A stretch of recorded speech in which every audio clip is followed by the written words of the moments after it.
मनुष्य और मनुष्य होने के नाते हमारी क्वालिटी क्या है?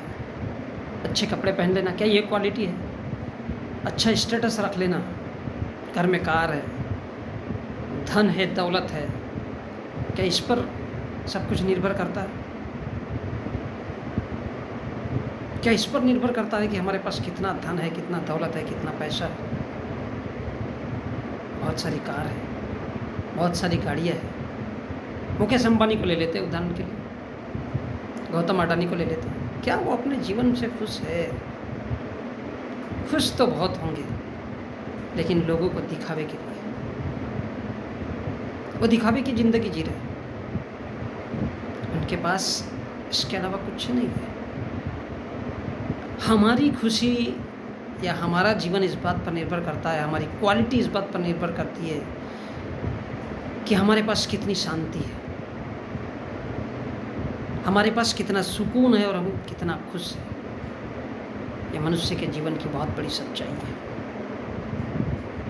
इस देश में बहुत से लोग दौलतमंद हैं, बहुत से लोग ऐसे हैं कि जिनके पास 2 वक्त की रोटी नहीं मिलती, और भारत में जिनको 2 वक्त की रोटी नहीं मिलती ऐसे तकरीबन 9 करोड़ लोग हैं। 9 करोड़, तकरीबन 60 से 70 लाख ऐसे हैं जो रोज़ भूखे पेट सोते हैं। हम ऐसे देश में रहते हैं।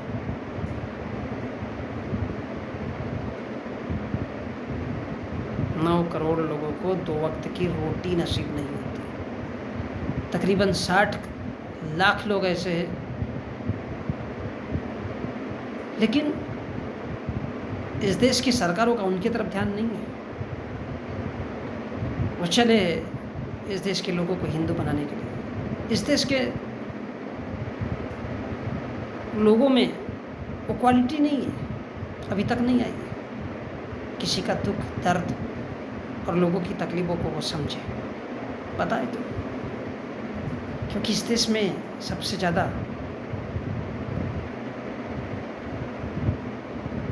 पढ़े लिखे लोग नहीं हैं, मूर्ख और बेवकूफ़ लोगों की संख्या ज़्यादा है। अब मूर्ख और बेवकूफ़ लोगों की संख्या ज़्यादा है तो इस वजह से होता क्या है कि उनको समझ में नहीं आता। उनको लगता है यार धीरू भाई अंबानी इस देश का अमीर इंसान है, ऐसे 10-20 लोग रहना चाहिए इस देश में, बाकी का हाथ टन गोपाल। करना क्या है? बहुत से लोग सोचते हैं कि इस देश का मध्यम वर्ग, मिडिल क्लास, ये जानता बहुत कुछ है, समझता बहुत कुछ है, पढ़ा लिखा भी है, लेकिन वो हमेशा खामोश रहता है। वो कभी बोलना नहीं चाहता। क्यों नहीं बोलना चाहता? क्योंकि उसका विवेक शून्य हो चुका है। शून्य इसलिए हो चुका है क्योंकि वो उसका ध्यान हमेशा बीवी और बच्चों की तरफ है। वो बोलना नहीं चाहता। गरीब के पास सोच ही नहीं है और अमीरों को इस बात से फुर्सत नहीं है। तो शांति, सुकून इस देश के लोगों में आएगी कैसे? ताकि इस देश का हर नागरिक 2 वक्त की रोटी अच्छी तरह से कमा सके, खा सके। हर वो नागरिक, ये आएगा कहाँ से? ये मिलेगा इस देश के संविधान से। संविधान कैसे देगा? अगर आप इस देश के लोग, SC ST OBC के लोग, माइनॉरिटीज़ के लोग यदि अपने अधिकारों के प्रति सचेत होंगे तो, ये भारत का इतिहास कहता है, ये भारत का संविधान कहता है, अगर वो सचेत होंगे तो।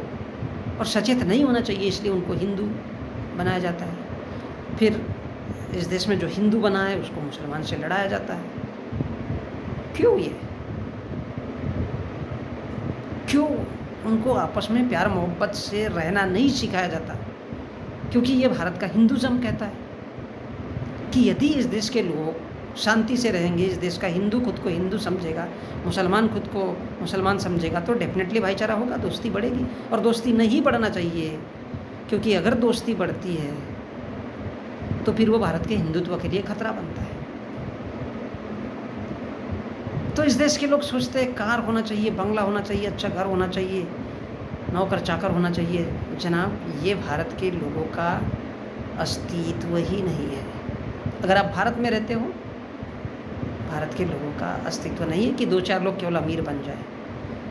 हर उस अमीर इंसान का, इस देश का हर 5वां इंसान अच्छी खासी पोजीशन में अगर है तो वो अपने बाजू के दूसरे 4 लोगों को मदद करके उसका हाथ खींच करके उसको ऊपर उठाए, ये उसका फर्ज है। लेकिन इंसानियत उसके अंदर होती है नहीं। इंसानियत नहीं होती तो वो अपने लिए कार, गाड़ी, घोड़ा, बंगला, मकान, धन दौलत सिर्फ इस पर ध्यान देता है कि मेरा ही स्टेटस बना रहे और बाकी के लोग मेरी गुलामी करना चाहिए। और इस देश के जिनके पास पैसा है, धन है, दौलत है, ये उनकी सोच है। तो सोच सकते हैं कि बाकी के इस देश के लोग में शांति, सुकून और खुशहाली कैसी होगी, कहाँ से आएगी खुशहाली। जो जीवन का सबसे महत्वपूर्ण घटक है, तत्व है, वो शिक्षा ही उनके पास नहीं है। और शिक्षा जिसके पास नहीं है वह इंसानों में या इंसान के रूप में होकर के भी मुर्दा है, जिंदा लाश है, जानवर है वो। तो फिर क्या फ़ायदा कि जिसके पास शांति, सुकून ये सब ना हो ऐसा जीवन जीकर।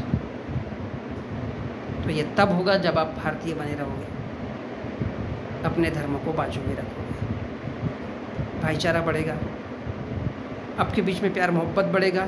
हो सकता है मुसलमान दाढ़ी रखे, हो सकता है हिंदू लंबे बाल रखे,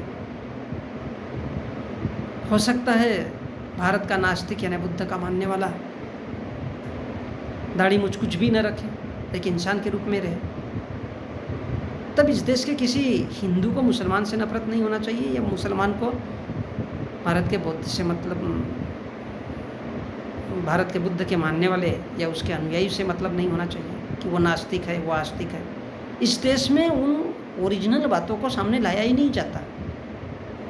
और इसका सबसे बड़ा खतरा भारत का हिंदू महसूस करता है कि यदि इस देश के लोग पढ़ लिख लेंगे तो सबसे बड़ा जो खतरा है वो भारत के हिंदू को होगा, क्योंकि हिंदू की कोई आधारशिला नहीं है, हिंदू कोई धर्म नहीं है। हिंदू सिर्फ एक आक्रामक राजनीति है जो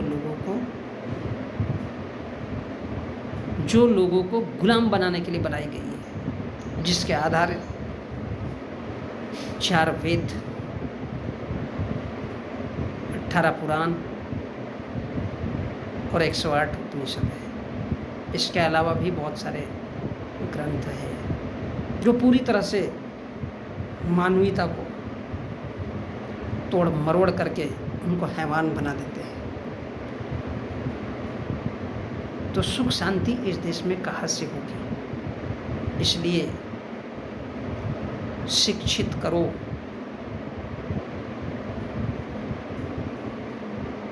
ताकि जिनके अंदर शिक्षा यदि आ जाती हो, किसी भी धर्म का हो, किसी भी समाज का हो, यदि उसके अंदर शिक्षा आती है तो डेफिनेटली वो भाईचारे की भावना रखेगा और धार्मिक भावनाओं को अपने से दूर करता चला जाएगा।